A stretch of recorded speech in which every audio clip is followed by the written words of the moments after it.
There are few words now. Again, yes, a EVS topic, yes, a easy topic, but stick to words, stick to examples given in your book. Otherwise, generalize करने के लिए तो हम लोग लिख सकते हैं.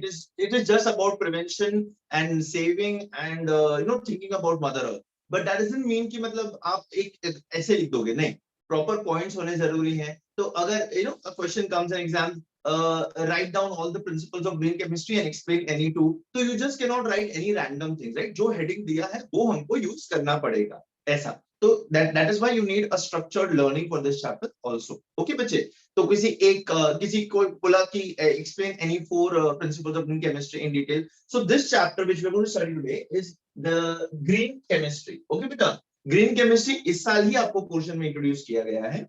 And now when I say green chemistry, what do I mean by green chemistry? It is going to be about saving, it is going to be about thinking of mother nature and all. This chapter is divided into two parts. One is your green chemistry and other is your nanochemistry. So the chapter's name is green and nanochemistry. So पहला half is green chemistry, the second half is nanochemistry. Nanochemistry में थोड़ी technicality आएगी, ठीक है, उसके थोड़े terms होंगे, वो अपने को देखने हैं. But आज today we are going to study about green chemistry. What I have done on the board is I have summarized entire green chemistry on this board. So at the end of the lecture, I'll take a click. मैंने पिछली बार भी click किया हुआ था, मैं आपको इसका photo भेज दूंगा.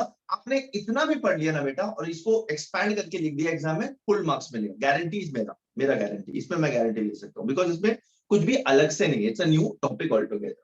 So guys, when I talk about green chemistry, what do I want to do? Why do we need to study green chemistry? What is the logic? Why have we included this chapter? Why are scientists doing PhD and why are they doing research in green chemistry? Why is this a very upcoming topic? Why is this a very upcoming stream? Why is it a very a field where people are showing interest and actually working on it?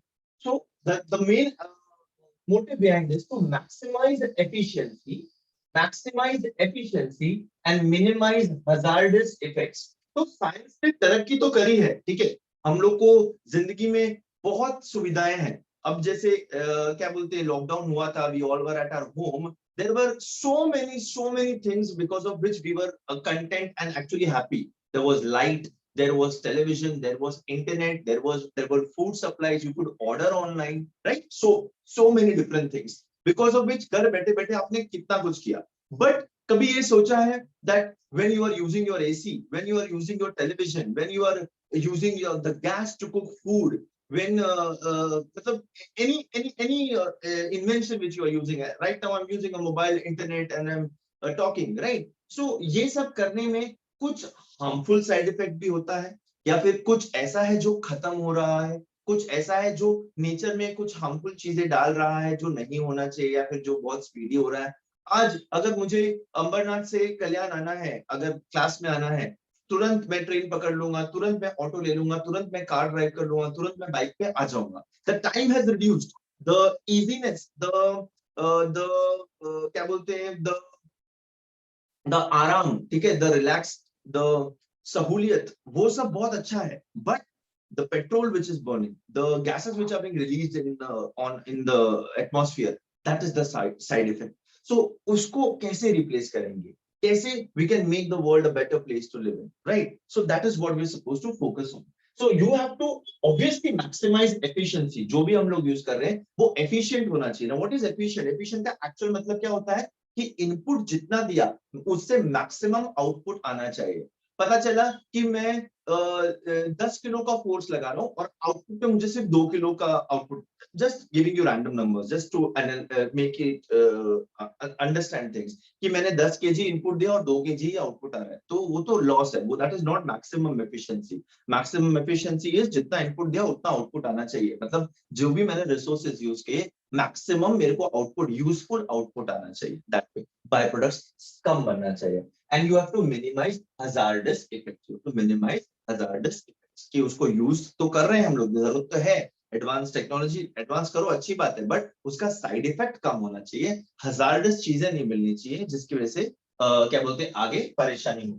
तो ये concept जो pen किया था, जो book किया था, the scientist he is mister Paul T Anastas. Okay, So Paul T. Anastas was the scientist who put forward this concept of green chemistry, and he actually worked and he talked about sustainable development.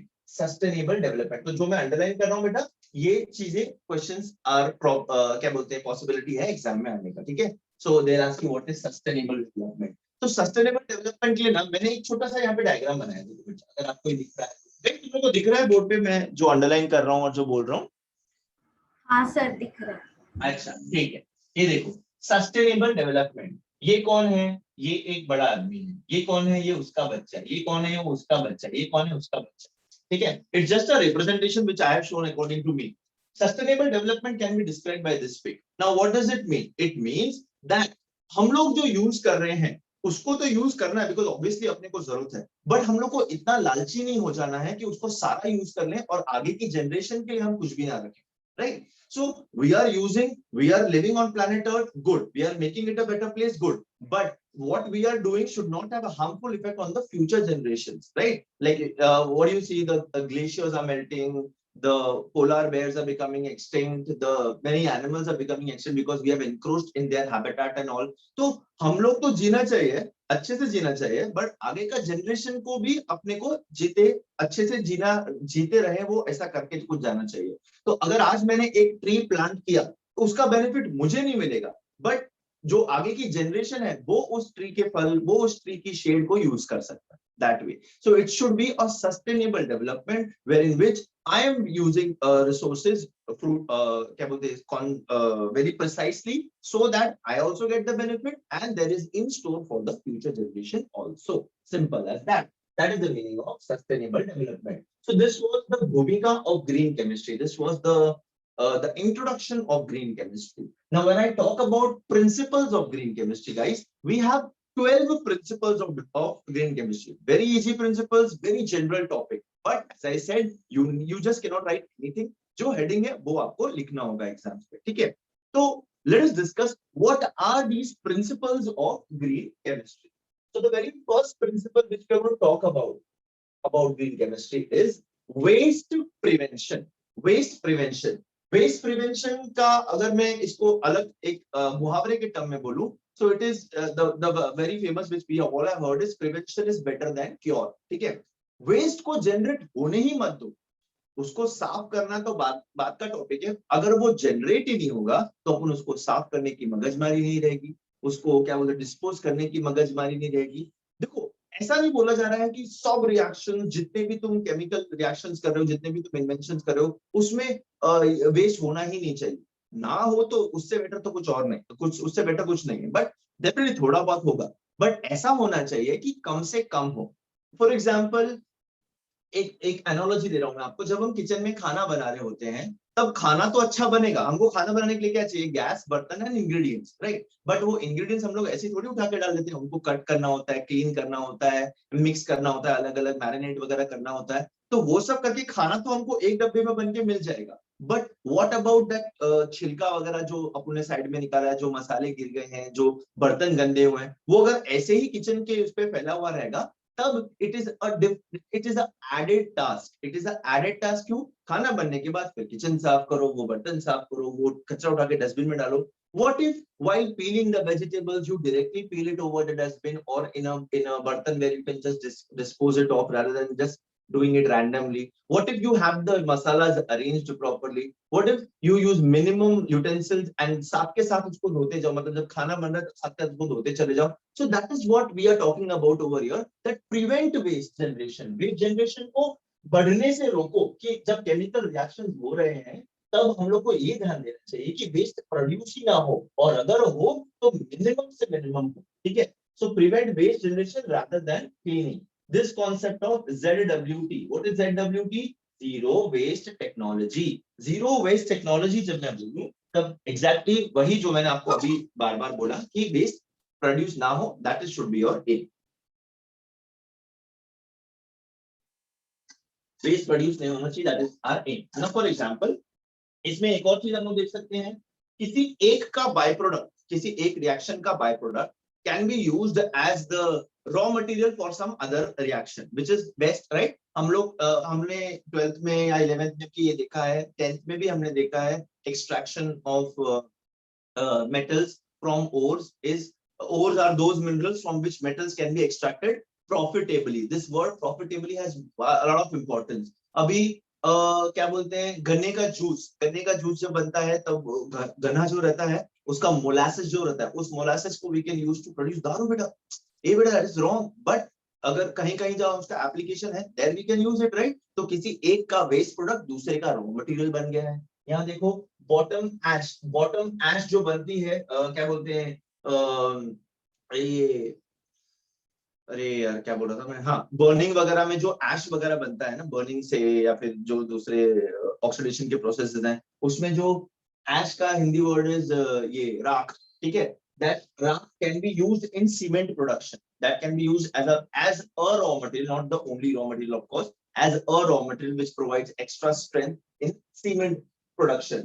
Then the effluents bole to the oil, the water or the liquids which are being produced as a byproduct in certain reactions, they can be collected and they can be used as coolants in machinery reactions. तो जब हम लोग बात करते हैं बेटा machines बनाने की, जब हम लोग बात करते हैं रेफ्रिजरेटर्स बनाने की, जब हम बात करते हैं nut bolts, rods and pipes banane ki, I don't know whether how many of you all have visited an actual factory, but I've got the opportunity to visit many of these factory sites where actual production is happening. So I have seen huge machines. How do they cut metal? How do they kya bolte make metal? How do they cast things? So this process na beta, it produces a lot of heat. So when you are cutting a metal na, एक लोहे का इतना मोटा क्या बोलते हैं slab को काटने में बहुत ज्यादा हीट प्रोडक्शन होता है, जिसकी वजह से वो डिफॉर्म हो सकता है, जिसकी वजह से दूसरे इश्यूज हो सकते हैं. तो उसके ऊपर कंटिन्यूअसली कूलेंट डालना पड़ता है ताकि हीट मिनिमाइज हो और जो लिक्विड है वो हीट एब्जॉर्ब करके निकल जाए, ऐसा. तो ये जो एफ्लुएंट्स है, जो बाय प्रोडक्ट्स है, वाटर, ऑयल वगैरह जो दूसरे रिएक्शन से मिलते हैं, हम उनको कलेक्ट करके इन मशीनरीज में एज अ कूलेंट यूज कर सकते हैं. ठीक है, ये टॉपिक क्लियर हुआ बेटा. First principle of green chemistry, waste production prevention. Are you guys listening to me? Yes, sir. I know I am talking, this is a theoretical topic and I will be talking continuously. It's a very easy, it's just a general EVS जैसा topic है, ठीक है. इसलिए मैं ज्यादा बोल रहा हूँ और शायद ही आपको कोई डाउट्स आएगा आज, ठीक है. But I hope you all are listening, you are not sleeping. Yes, sir. You can write it if you can see it. Otherwise, I am definitely going to send you a pic of this. Okay. The second important principle of green chemistry is atom economy. अभी atom economy मतलब ऐसा सुनने में बहुत भारी word लगता है कि ये क्या है एटम इकोनॉमी. बहुत सिंपल चीज है बेटा. Atom economy is nothing but it is using the principle that maximum reactant atoms should be in the desired product. मैंने शॉर्ट फॉर्म लिखे हुए हैं, इनको डेफिनेटली ऐसे मत लिखना एग्जाम में, सेंटेंसेस फ्रेम करके लिखना चाहिए, ठीक है. तो maximum reactant atom should be, जैसा मैंने आपको बोला कि मैंने इनपुट अगर 10 केजी दिया और मुझे आउटपुट यूजफुल आउटपुट सिर्फ 2 किलो मिल रहा है, तो मेरा जो 8 केजी है वो वेस्ट हो रहा है. वैसा नहीं होना चाहिए. So atom economy, you should ensure that whatever reactants you are using, those reactants should completely convert into useful product. मतलब atoms का rearrangement, नया product जो form हो रहा है, वो maximum useful product मुझे उससे मिलना चाहिए. By products कम से कम मिलना चाहिए. इसके लिए एक mathematical formula है बेटा, percentage atom economy. Percentage atom economy is given as, you can calculate it by numbers like formula weight of the desired product upon sum of formula weight of all the reactants into 100. The percentage इसलिए into 100 किया, ठीक है. So formula weight of the desired product. For example, मेरे को बनाना है butyl bromide, ठीक है. Butyl bromide मेरे को बनाने का है और ब्यूटाइल ब्रोमाइड बनाने के लिए मैंने butyl alcohol, sodium bromide and sulphuric acid, ये 3 रिएक्टेंट्स यूज करें. अब ये 3 रिएक्टेंट्स, इसका वेट, इसका वेट, इसका वेट, ये तीनों रिएक्टेंट्स का वेट इधर आएगा, नीचे आएगा. Sum of formula weight of all reactants, जितने भी रिएक्टेंट्स है सबका वेट यहाँ नीचे आएगा. Formula weight of the desired product, my desired product is ethyl bromide, इसका वेट मैं इधर डालेगा इनटू 100. जो भी परसेंटेज आएगा that is going to give me my percentage atom economy. Obviously it should be maximum बेटा, मतलब जितना मैंने इनपुट दिया उसके देखो पूरा 100% तो नहीं आएगा, obviously energy will be loss, heat will be loss, but it should be maximum. ज्यादा से ज्यादा होना चाहिए. ये जो अलग से सोडियम ये सल्फेट मेरे को मिला है और वाटर जो मिला है ये मिनिमाइज होना चाहिए, पर यहाँ पे जो मेरे को बाय प्रोडक्ट्स मिले हैं they are useful in some other reactions in some other chemicals, तो विच इज गुड। तो बाय प्रोडक्ट अगर मिल भी रहा है ना तो वो बाय प्रोडक्ट को कहीं ना कहीं यूज हो जाए ऐसा बाय प्रोडक्ट होना चाहिए, या फिर हम उसको काम में कहीं ले सके, कुछ भी वेस्ट नहीं होना चाहिए, simple as that, bottom line is that. So percentage atom economy इस तरीके से, that is a mathematical concept in this entire principle. This one formula which we are having is percentage atom economy, formula weight of the desired products upon sum of formula weight of all reactants into 100. It is as good as finding out the percentage of the क्या बोलते हैं reactant, a particular reactant। ऐसा अगर मेरे को ये बनाने का है तो इसका परसेंट में इसका वेट यहाँ डालेगा, अगर ये निकालना है तो इसका वेट यहाँ पे इस यहाँ पे डालेगा। It is as easy as that. Okay guys?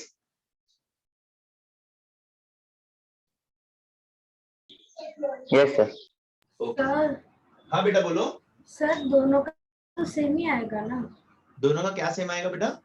Sir जितने रिएक्टेंट्स होते हैं उतने ही प्रोडक्ट्स बनते हैं। नहीं। So you didn't see this बेटा।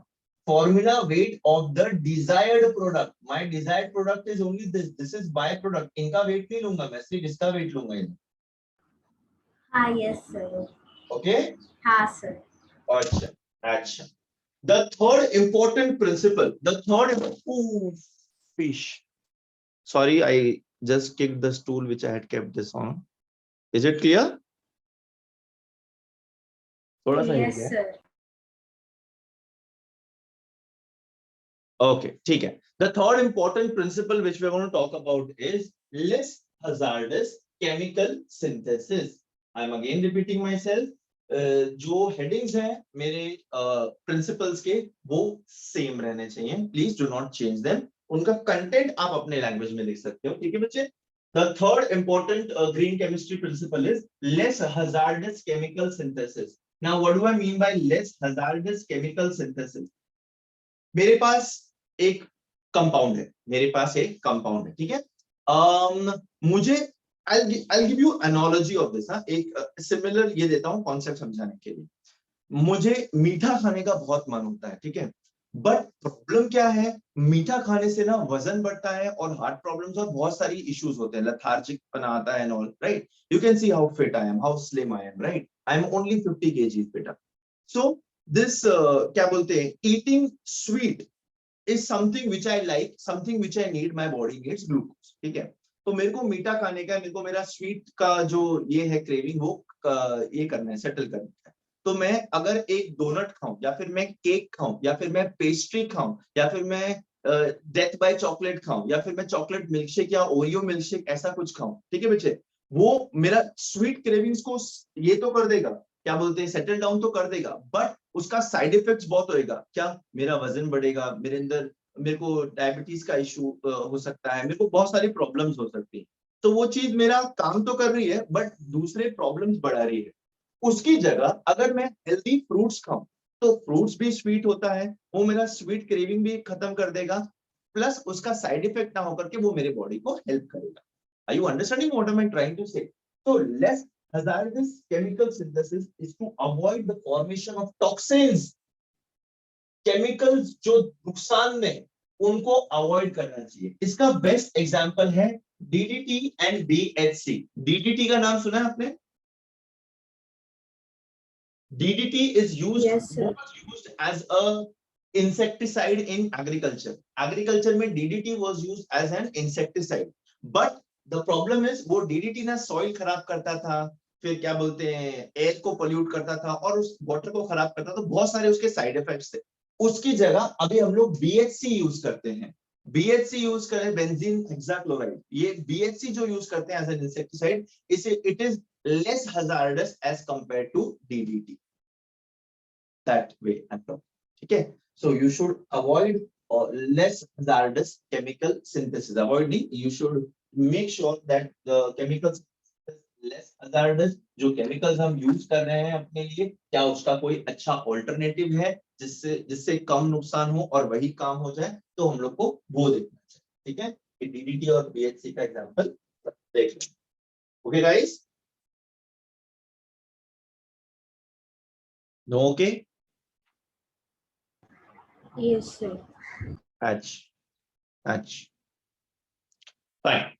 The fourth green chemistry principle which we're going to talk about is designing safer chemicals. Designing safer chemicals, very similar to the third one which we just saw, that less hazardous chemical synthesis, different way of saying it. So the यहाँ पे कैसा है? This is focusing more on the product जो मैं use करूँगा.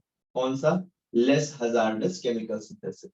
This is focusing more on the reactant.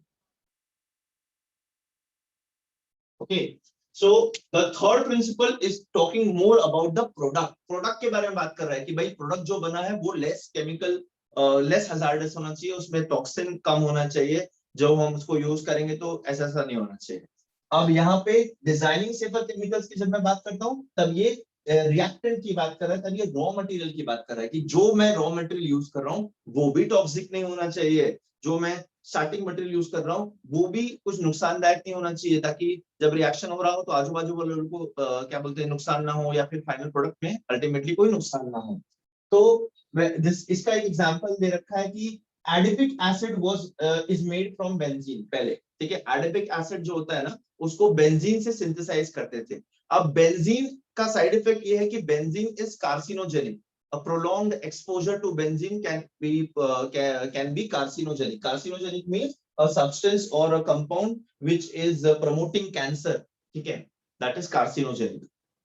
बचपन में बहुत सुना होगा अजीनोमोटो मत खाओ, चाइनीज के अंदर जो अजीनोमोटो होता है वो कार्सिनोजेनिक होता है एंड सो ऑन. ठीक है, अच्छा यहाँ पे ही सेम, अगर आप एडिपिक एसिड को बेंजीन से ना बना करके ग्लूकोज से सिंथेसाइज करोगे, बेंजीन से ना बना करके ग्लूकोज से सिंथेसाइज करोगे, आपको सेम एडिपिक एसिड मिलेगा, and the raw material or the starting material or the reactant is not going to be toxic or carcinogenic because glucose is not carcinogenic or neither toxic. Okay, so always replace it. यहाँ पे just remember less hazardous chemical synthesis में we are talking about product and designing safer chemicals में we are talking about the reactant. दोनों का point same है कि भाई harmful toxic चीजें use नहीं करना है. एक बोलता है product harmful नहीं होना चाहिए, दूसरा बोल रहा है reactant भी harmful नहीं होना चाहिए, ऐसा.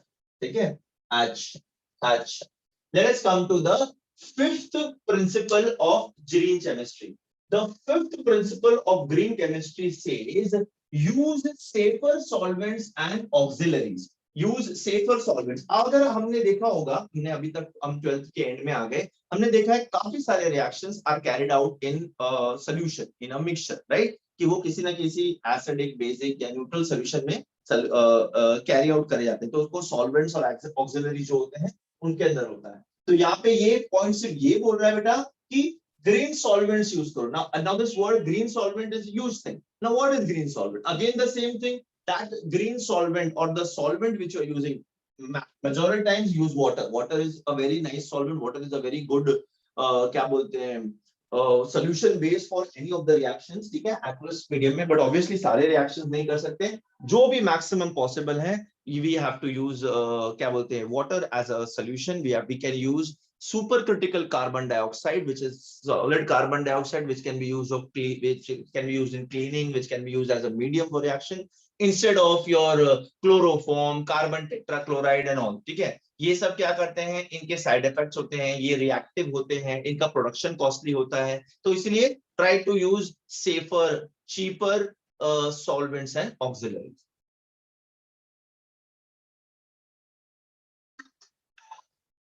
ठीक है, that is what this fifth point is saying. जो पांचवा पॉइंट है वो यही बोल रहा है कि ग्रीन सॉल्वेंट्स यूज करो तो आपका क्या बोलते हैं पैसा भी बचेगा और सेफ भी रहेगा. Simple as that. Then if we move on to the sixth principle of green chemistry. Guys, am I going too fast? No, sir. हाँ कि ना? नहीं. हाँ बोल रहा है कोई? हाँ किसने बोला? Should I need to slow down?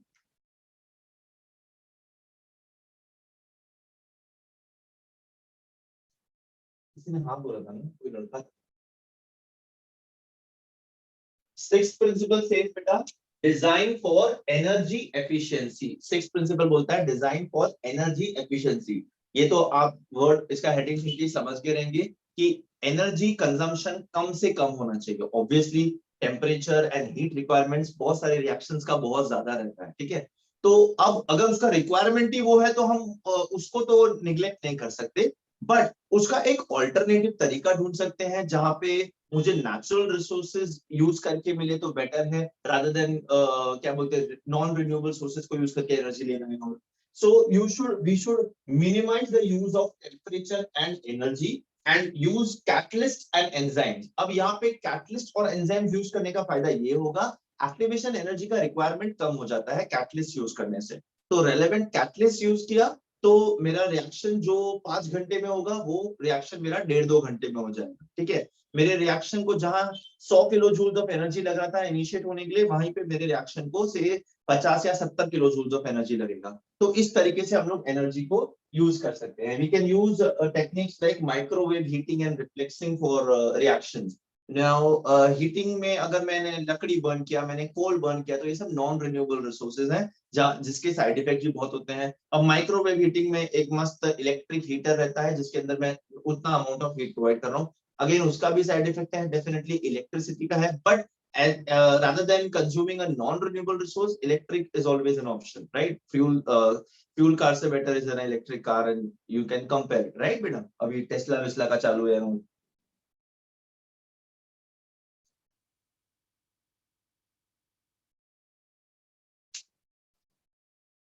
The seventh point again is in lines with the seventh principle, is very much in lines with the sixth principle. It simply says use renewable feedstocks, use renewable sources of energy, use renewable क्या बोलते हैं sources or in the reactions where you are having the same reaction done without depleting the non-renewable resources like petrochemicals, like your wood, like metals and all, ठीक है।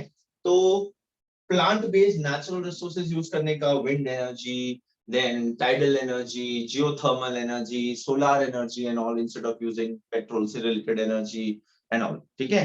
You have nuclear energy, that is your seventh point, again very easy. Ninth point, अगर आप ये देखोगे ना बच्चे, इसमें ना 1, 2, 3, ठीक है, ये कुछ ये टोटल ना 12 प्रिंसिपल्स हैं ग्रीन केमिस्ट्री में। इन 12 प्रिंसिपल में से कुछ आपको 3-4 याद रखने, क्यों? बाकी सब ना बहुत इंटररिलेटेड और बहुत रिपीटेटिव, होल एक ही चीज रहे, वो अलग अलग पॉइंट्स में, बस ऐसा। The ninth point says catalysis। अभी जस्ट एक पॉइंट पहले सिक्स प्रिंसिपल में मैंने आपको कैटलिस्ट बोला था कि कैटलिस्ट यूज करने से एनर्जी एफिशिएंसी होगी, एनर्जी का रिक्वायरमेंट, एनर्जी का यूज कम होगा, ठीक है। वहां पे सिर्फ एक पॉइंट था। यहाँ पे इसने प्रिंसिपल में क्या बोल रहा है, इस प्रिंसिपल में बोल रहा है कैटालिसिस यूज करो मैक्सिमम टाइम, बिकॉज उसके बहुत सारे बेनिफिट्स हैं। व्हाट बेनिफिट्स हैं? It speeds up the reaction, catalyst is highly selective, ठीक है, वो कंसर्न्ड रिएक्टेंट को ही रिएक्ट करवाएगा, जिसका जरूरत नहीं है उसको रिएक्ट नहीं करवाएगा। देन कम टाइम में speeds up, less time, one and the same thing, right. कुछ एग्जांपल्स देख लेंगे हम लोग। हाइड्रोजनेशन ऑफ ऑयल्स में हम लोग निकल, प्लैटिनम, पैलेडियम मेटल यूज करते हैं। हेबर्स प्रोसेस आपको पता है अमोनिया के प्रोडक्शन में, जिसमें हम लोग आयरन यूज करते हैं as a catalyst and molybdenum is used as a promoter. I hope everybody knows the difference between a catalyst and a promoter. Saurabh, Saurabh Rajak, आप आए हो बेटा लेक्चर में? नहीं आए। साहिल नहीं आए। कौन आया है? कितने बच्चे हैं lecture? Don't tell me only 2 students are there. 58. How many? 3? 58. Oh my God, 58 students and nobody is answering me. ए बेटा इजी है रे ये, चिंदी टॉपिक। बताएं, what is the difference between a catalyst and a promoter? ये 11th में सीखा था हमने। हाँ सर।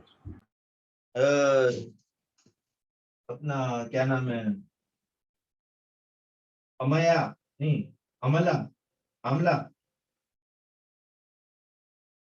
अमला, आई देयर बेटा? ओम, ओम, हर्षल, अरशद, नाम भी भूल जाता हूँ मैं। सब सो रहे हैं ना, बोलने दो इसको, रिकॉर्ड तो होने ही वाला है, अपन बाद में देखेंगे, ये फोटो तो भेजने ही वाला है। ठीक है बेटा, I the only one I trust in this class is Akanksha. Akanksha बेटा तुम ही बता दो बेटा। No, sir. You are not Akanksha, why are you saying no? Who are you? ये कौन बोला? कार्तिक? Sir, Aman. अमन बोला, हाँ Aman and Akanksha, these are the only two people who talk to me. काय Very good. Sir? Kartik, are you there? Kartik Mali? हा जागी. हाँ कार्तिक, मला सांग बाळा, what is the difference between a promoter and a क्या बोलते catalyst? प्रमोटर आहे ना कॅटलिस्ट. हो, प्रमोटर काय असते आणि कॅटलिस्ट काय असते? कॅटलिस्ट तर सगळ्यांना माहित आहे काय असते. Catalyst is a substance which is used to speed up a reaction without actual participation in the reaction. Yes sir. आणि प्रमोटर काय करते? प्रमोटर काय असते बाळा? सर प्रमोटर नहीं पता है. प्रमोटर नहीं पता है, कोई बात नहीं बेटा, ये 11th में पढ़ा था. Aman, can you help Kartik to understand what is a promoter बेटा?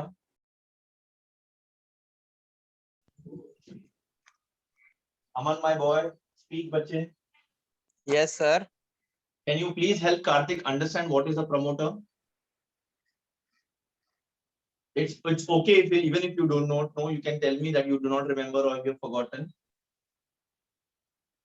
Sir, catalyst को improve करता. Catalyst को assist करता है, right? It enhances the activity of a catalyst. That is a promoter, right? A promoter will not act as a catalyst by itself, but when added with a catalyst, it helps increasing the catalytic activity of the catalyst. ये 11th में हमने पढ़ा है, promoter, poison, inhibitor, याद आ रहा है थोड़ा थोड़ा? हाँ, performance of chemical. Yes, sir. है ना बच्चे? Sir, Yes, sir. सरफेस हाँ, केमिस्ट्री में पढ़ा था. आई डोंट नो मैंने पढ़ा था कि किसने पढ़ा था, बट पढ़ा था, शायद मैंने पढ़ा था, बिकॉज मुझे याद है इस चैप्टर को मैं पढ़ाता हूँ. नहीं सर, आप वो लोग कविता मैम ने chemistry पढ़ाया में था. इसने पढ़ा है इसलिए भूल गया. नहीं सर, दूसरी मैडम ने पढ़ाया था. कोई बात नहीं, जिसने भी पढ़ा है, बट आपको याद आया बेटा अभी what is a promoter and what is a catalyst? Yes. Inhibitor Yes, क्या sir. बोला आपने? हाँ, इनहिबिटर क्या करता है बेटा? रिएक्शन को कंट्रोल करता है, होने से रोकता है, कंट्रोल करता है. Inhibitors are used like lead is used in a nuclear reactor to control the production of neutrons, to absorb excess neutrons. याद आ रहा है? यस हाँ. सर. अच्छा, तो ये छोटी छोटी बातें, ये बेसिक्स भूला मत करो बेटा, आपके एंट्रेंस वगैरह के भी काम आएगा ये, ठीक है? देन हाई डेफिनेशन बोल रहा हूँ, high density polyethene, HDPE. HDPE के लिए हम लोग जिगलर नाटा कैटलिस्ट यूज करते हैं. वो क्या ये गिरा ना मन में, वो यूज करते हैं अपन, क्या बोलते हैं, catalyst is used as Ziegler Natta catalyst. Anybody remembers what is Ziegler Natta catalyst? मैंने बोर्ड पे लिखा है, but I am very sure आपको नहीं दिख रहा होगा, बिकॉज वो थोड़ा नीचे चला गया है. अभी दिख रहा है? सर बहुत छोटा लिखा है. सर कोई बात नहीं, बोर्ड आप बताओ बहुत मुझे दिख रहा है? ब्लर दिख रहा है. कोई हेलो? बात नहीं बेटा, वो देखने की जरूरत नहीं, मैं बोल रहा हूँ ना, इसका फोटो भेज दूंगा आपको, टेंशन मत लो बेटा. ये मैंने नोट्स बनाया है आपके लिए संक्षिप्त में, इतना पढ़ लिया आपने, ग्रीन केमिस्ट्री आपका डन हो जाएगा बेटा. जिगलर नाटा कैटलिस्ट बिना देखे तो बताओ, ये आपने पढ़ा है पहले, इससे पूछो, आप लोग ने पढ़ा सर, होगा. Triethyl very good, very good. Titanium tetraaluminium. Chloride plus triethyl aluminium, yes. TiCl4 plus Et3Al. What is Et? Ethyl. ये मैंने लिखा है. सर नहीं दिख रहा है. उसे आग बेटा, नहीं दिखा कोई बात नहीं, पर मैंने बोला वो तो सुनो. अभी दिख रहा है? अभी दिख रहा है? यस. दिस जो मैंने कोने में लिखा है, on the top left side corner, that is your Ziegler Natta catalyst, TiCl4 plus triethyl aluminum. Okay beta? It Yes. is used in the production or in the polymerization of high density polyethene. ठीक है बेटा, example लिखना बच्चे, ठीक है ना? देखो मैं आपको बोल रहा हूँ, आपको सारे के सारे 12 प्रिंसिपल्स नहीं पूछेगा एग्जाम में, ठीक है? तो स्मार्ट वे से पढ़ने का, सब आपको पता होना चाहिए, बट एग्जाम में अगर ज्यादा से ज्यादा पूछा तो 3 या 4 प्रिंसिपल्स एक्सप्लेन करने के लिए पूछेगा. अब मैं आपको बताता हूँ कौन सा आपको याद रखना चाहिए. देखो, अगर आप एटम इकोनॉमी में सिर्फ एक फॉर्मूला है जो बहुत इजी, एक ये लिखोगे तो आपका आंसर बहुत स्मार्ट दिखेगा, बिकॉज इसमें फॉर्मूला दिखेगा, कुछ लिखा हुआ दिखेगा. एक एग्जाम्पल लिख देना है ऐसा, ठीक है। Then you can use waste prevention, जो सिर्फ ऐसा लिखना है विद 2 एग्जांपल्स। एक सबसे इजी कैटालिसिस है जो हम लोग बचपन से पढ़ते आ रहे हैं, तो ये कैटालिसिस याद रखना। देन आप याद रख सकते हो डिजाइनिंग सेफर केमिकल। तो ये कुछ पॉइंट्स हैं जो बहुत इजी पड़ेंगे आपको याद रखने के लिए, ठीक है बच्चे। तो कैटालिसिस में वो था। Let us move on to the 10th principle of green chemistry. Green chemistry का 10वां प्रिंसिपल, ग्रीन केमिस्ट्री का 10वां प्रिंसिपल बोलता है डिजाइन फॉर डिग्रेडेशन। चल भाई, रिएक्टेंट हमने अच्छा यूज कर लिया, प्रोडक्ट हमने अच्छा बना लिया। अब हर एक प्रोडक्ट की, हर एक केमिकल की, हर एक चीज की एक शेल लाइफ होती है, वो कभी ना कभी खत्म होगा, राइट बेटा। अब आप कपड़े पहनते हो तो बचपन से जो पहन रहे हो अभी तक पहन रहे हो क्या? नहीं बेटा, राइट। तो इट डिग्रेड्स। बचपन छोड़ो, अगर आपने इस साल भी कोई कपड़ा खरीदा तो वो ज्यादा से ज्यादा आप कितना साल चलाओगे? आपकी जनरेशन तो आधा साल या 1 साल ही चलाती है, राइट। तो उसको चेंज, उसको डिग्रेड करना पड़ता है, उसको क्या बोलते हैं, डिस्कार्ड करना पड़ता है। Now what does design for degradation ये बोलता है? सबसे पहली बात, पहले तो 3 R's का कॉन्सेप्ट यूज करने का। और अगर 3 R कॉन्सेप्ट एप्लीकेबल नहीं है तो first point should be that the chemicals should be easily degradable, कि जब उसका काम नहीं है या फिर जब उसका यूजफुलनेस खत्म हो गया है तो उसको समाप्त करना, उसको बर्बाद करना इजी होना चाहिए। उसका डिग्रेडेशन में एनर्जी नहीं लगना चाहिए, उसका डिग्रेडेशन में सेपरेट प्रोसेस नहीं होना चाहिए। उसको अगर मैंने सिंपली ग्राउंड में रख दिया तो वो बायोडिग्रेडेबल होना चाहिए। सबसे बेस्ट पार्ट तो वो है, सबसे बेस्ट तो obviously you should go for biodegradable things, ठीक है। अभी प्लास्टिक, ये बेटा प्लास्टिक यूज पहले तो बैंड है, पर लेकिन लगता नहीं बैंड है, वो सब लोग यूज करते हैं वहां पे। तो उसके जगह जूट का या फिर कपड़े का, कॉटन का आप थैली लेके जाते हो तो बेटर रहेगा, instead of using that plastic, ठीक है। तो it should B biodegradable, it should B degradable easily. Before that सबसे बेस्ट पार्ट है, it 3 R's should be applicable. What are these 3 R's? The 3 R's are reduce, reuse and recycle. Reduce, reuse and recycle. Minimum use करो, उसी को reuse करो, और जब उसका खत्म हो गया तो उसको रिसाइकल करो। पानी का बोतल, plastic, there are in many countries, in countries like Sweden and all, recycle होते हैं, पता है। प्लास्टिक बोतल्स अगर आप किसी दुकान पे जाके प्लास्टिक बेच देते हो तो वो आपको स्टोर क्रेडिट देते हैं, वो आपको पैसा देते हैं। ऐसा अपने कंट्री में करने लगे ना बेटा, बर्बाद गवर्नमेंट, बिकॉज हम लोग नहीं भी जरूरत रहेगा तो प्लास्टिक खरीद के बेचेंगे, ऐसा हो जाए, इसलिए अपनी कंट्री में करते हैं। सो 3 R's, reduce, reuse and recycle. तो ये 3 R's का सिंबल अगर आपने देखा होगा, तो थोड़ा बड़ा बना देता हूँ अगर आपको नहीं दिख रहा होगा। ऐसा सिंबल आपने काफी प्रोडक्ट्स पे देखा होगा ना, राइट। ऐसा ट्रायंगल 3 एरो वाला, नहीं देखा है? नहीं देखा? ए बेटा, देखा है सर। वो डब्बा रहता है ना, कचरे का डिब्बा, देखो बड़ा वाला बाहर रखा रहता है, उसके ऊपर ऐसा मस्त एरो, 3 एरो बना रहता है, जिसमें हाँ रहता है। वेस्ट प्रोडक्शन में लिखा रहता है R reduce, reuse and recycle. अब ना इसका एक सिग्निफिकेंस है, जितने भी पॉलीमर्स होते हैं ना, अभी मैं प्लास्टिक बोलता हूँ तो आप लोग को जल्दी समझ में आता है, बट अलग अलग टाइप के पॉलीमर्स होते हैं, और हर एक पॉलीमर के ऊपर ना छोटा सा ये एक साइन होगा जो आपको देखना चाहिए। इस साइन के अंदर ना बेटा, इस साइन के ऊपर, इस साइन के अंदर नंबर लिखा रहता है 1 2 3 4 अप टू 7, ठीक है। ऐसा इसके अंदर नंबर लिखा रहता है। उस नंबर का ना एक सिग्निफिकेंस है, वो नंबर ये बताता है कि ये जो मटेरियल है ये क्या है, ये किस चीज का मटेरियल है। तो वो मटेरियल अगर नंबर 1 है तो it is polyethylene tetra terephthalate, PETE। अगर वो नंबर 2 है तो it is high density polyethylene. अगर नंबर 3 है मतलब it is made up of polyvinyl chloride, PVC, वो पाइप्स वगैरह के लिए यूज होता है। अगर 4 है तो it is LDPE, low density polyethene, वो कैफे कॉफी डे के जो कप्स वगैरह आते हैं। अगर 5 है तो इट इज PP, पॉलीप्रोपिलीन। और अगर 6 है तो इट इज पॉलीस्टाइरीन। और अगर 7 है तो it is something other than these 6 options which are given here. तो ये नंबर जो लिखे थे ना, these numbers are telling, इसके अंदर they are telling you what material has been used to this, उसको accordingly discard कर वैसा। So it should be easily degradable, it should mostly it should support biodegradation, biodegradable होना चाहिए, and it should be applicable with 3R concept: reduce, reuse and recycle. Okay, the 11th principle of green chemistry says there should be real time analysis for pollution prevention. There should be real time analysis for pollution prevention. अभी इसका मतलब क्या है? इसका मतलब मैं आपको again एक एनालॉजी या फिर एक एग्जांपल देकर के समझाऊंगा बेटा। अब मैं कौन सा एग्जांपल देता हूं आपको इसमें? Real time analysis for pollution prevention. Pollution is a very large word, ठीक है? It's a very it includes so many different topics under it. Cooker was invented, pressure cooker was invented to cook food faster so that minimum come gas use हो और अच्छे से खाना बन भी जाए प्रेशर, ठीक है? तो कुकर पे हमने दाल या चावल या जो भी चढ़ाया हुआ है कुकर में उसको रख दिया। मिनिमम हर एक दाल पे डिपेंड करता है, जो बना रहे उस पर डिपेंड करता है कि कितनी सीटियां लगती है, ठीक है? The weird part about this is जब भी कोई आपको सामने से बोले कुकर की सीटी पे ध्यान रखना, उसी टाइम पे आप कुकर की सीटी का मिसकाउंट करो। कितना भी आप ध्यान दो आप भूल जाओगे कितनी सीटी हुई, दूसरी हुई, तीसरी हुई, ठीक है? एक हो गई, दो हो गई, तीन हो गई। अचानक से आपकी सोसाइटी में शाहरुख खान आ गया, ठीक है? And all your family members have gone crazy behind Shahrukh Khan and they forgotten कि वो लोग ने कुकर पे खाना बनाने को रखा है and they go everybody rushes out to see Shahrukh Khan, ठीक है? And Shahrukh Khan is a very nice person, he is meeting everyone, he is giving autographs and he is helping you.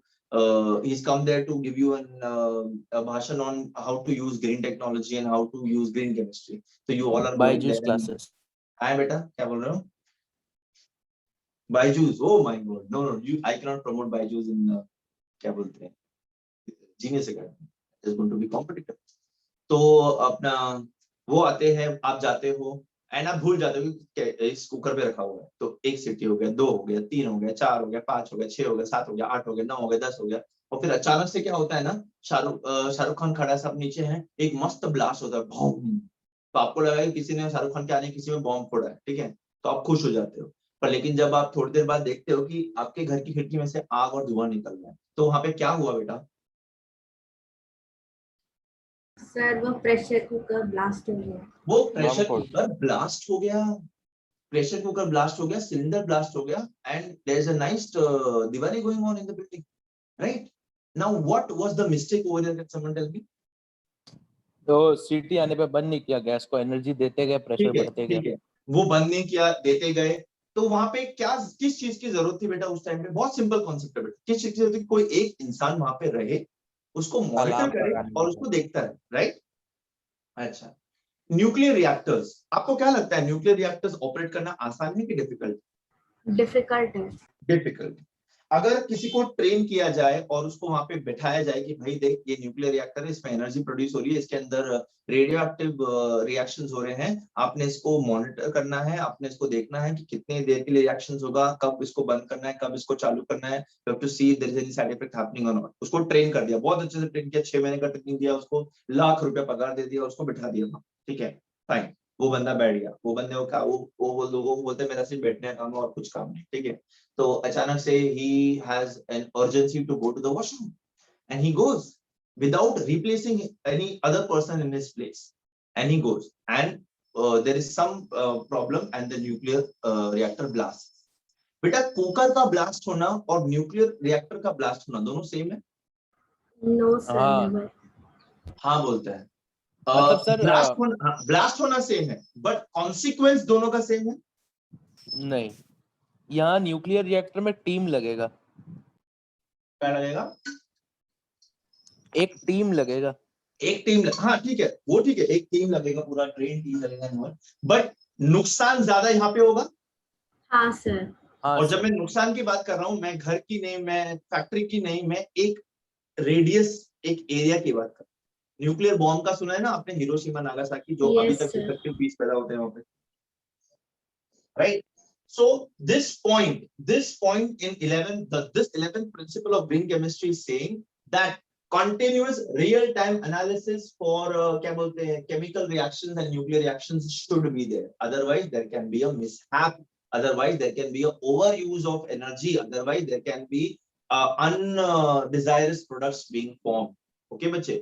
बस simple ये principle बोलता है और कुछ नहीं. Last principle of green chemistry is safer chemistry for accident prevention. Safer chemistry for accident prevention. आप ऐसे reactants use करो, आप ऐसे प्रोडक्ट्स बनाओ जो ब्लास्ट ना हो, जो फटे ना, ठीक है? आप ऐसे कंटेनर्स यूज करो उनको स्टोर करने के लिए जिसमें रिएक्शन ना हो। आपने देखे होंगे टैंकर्स जो लेके जाते हैं, इट कंटेन्स हजार्डस केमिकल, ठीक है। अब अगर वो ट्रक ड्राइवर जो उसको चला रहा है बेटा, वो ट्रक में बैठे बैठे बीड़ी पिए, इट इज गुड और बैड? बैड। बैड बेटा, बीड़ी पीना any which ways is bad, but ऐसे हार्मफुल, ऐसे पॉइजनस या फिर हजार्डस या फिर इनफ्लेमेबल सब्सटेंस के पास बैठ के अगर वो बीड़ी पिएगा तो हिरोशिमा नागासाकी बेटा, राइट। तो that should be there, less risk and gaseous reactions पे हम लोग को ज्यादा ध्यान देना होता है। एक्सीडेंट होना का possibility is very high in when gaseous reactants are involved. Why? Because अगर गैसियस रिएक्टेंट्स में ब्लास्ट हुआ तो वो बहुत इजीली फैलेगा। वो जंगल का फायर होता है ना, फॉरेस्ट फायर जो होते हैं, वो कितने फटाक से फैलता है, क्यों? Because it is spreading because of the wind which is there. Molecules are free to move. Yes, molecules are free to move, they are moving, they are expanding tremendously, and when you give them extra energy they will expand more fast, right? So इसीलिए gaseous reactions को हमको ज्यादा अच्छे से monitor करना होता है, ज्यादा ध्यान देना होता है उनको।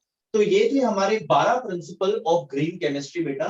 Waste prevention, less atom economy, less hazardous chemical synthesis, designing safer chemicals, use safer solvents and auxiliaries, design for energy efficiency, use of renewable feedstock, catalysis, design for degradation, real-time analysis of pollution prevention, safer chemistry for accident prevention. I just realized कि I had skipped the 8th one जो मैंने यहाँ पे side में लिखा था। हाँ sir. हाँ, yeah, I just realized that, मेरा भी ध्यान गया उस पे।